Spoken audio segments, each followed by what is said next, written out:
দেখেন নাই তাদের হাতের মধ্যে কেমন গন্ধ ছড়িয়ে পড়ে।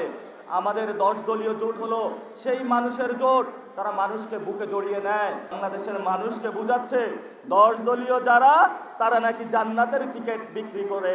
জনগণ তাদের হ্যাঁ ভোটের সিলের মধ্য দিয়ে বাংলাদেশের পরিবর্তন ঘটাবে। যেই চোর চুরি করতে চায়, যারা ফেসিবাদের নব্য ফেসিবাদ হতে চায়, ওরা এই গণভোটে হলো না ভোটের পক্ষে ক্যাম্পেইন করছে। কারণ ওরা 10 বছরের বেশি প্রধানমন্ত্রী হতে চায়, যাতে আপনার পকেটের টাকা শেয়ার মার্কেটে চুরি করতে পারে।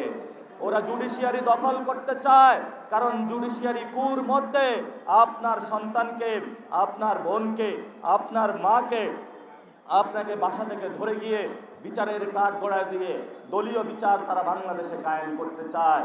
তারা এর মাধ্যমে পুলিশ বাহিনী নিয়ন্ত্রণ করতে চায় বিরোধী দলকে দমন করার জন্য।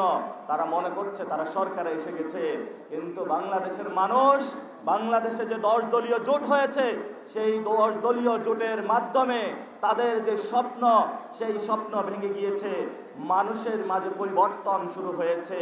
তারা মনে করেছে যে বাংলাদেশের মানুষের সামনে যদি আমরা টাকা রাখতে পারি, সেই বেক্সিমকোর সাথে আতাত করে, সামিটের সাথে আতাত করে, বসুন্ধরার সাথে আতাত করে, তাহলে ভোট কিনে আর বড় বড় এজেন্সি দিয়ে পিআর ক্যাম্পেইন করে আমরা মানুষের থেকে ভোট নিয়ে যাব। যখন মানুষ মুসাফাহা বা কোলাকুলি করতে আসে, দেখেন নাই তাদের হাতের মধ্যে কেমন গন্ধ ছড়িয়ে পড়ে। আমাদের 10 দলীয় জোট হলো সেই মানুষের জোট, তারা মানুষকে বুকে জড়িয়ে নেয়, মানুষের বাসায় যাচ্ছে, মানুষের কান্নাগুলো উপভোগ করছে। যারা গত 15 বছরে নির্যাতিত হয়েছিল, আমরা শুধু জামায়াত ইসলামী এনসিপির কথা বলি না, আমরা সে সকল বিএনপির ভাইদের পক্ষেও আছি, আপনারা যারা গত 15 বছরে নির্যাতিত হয়েছেন। কারণ যেই দলকে আপনারা এতটা ভালোবেসে নির্যাতন পোষণ করেছেন, সেই দল যখন নমিনেশন দিয়েছে, আপনাদেরকে কিন্তু জিজ্ঞাসা করে নাই।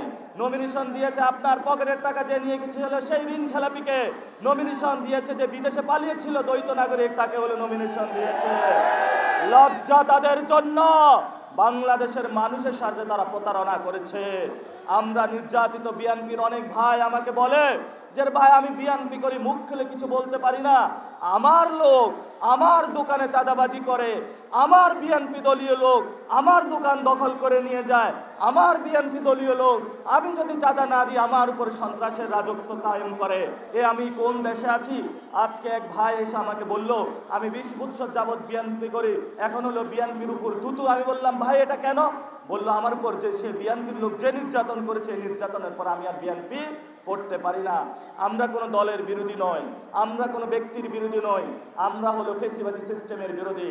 শেখ হাসিনা যে সিস্টেম রেখে গিয়েছিল, কেউ যদি একই সিস্টেমে বসার চেষ্টা করে, আমরা তাদের তখ্তে তাগুতকে উৎখাত করে দেব ইনশাআল্লাহ।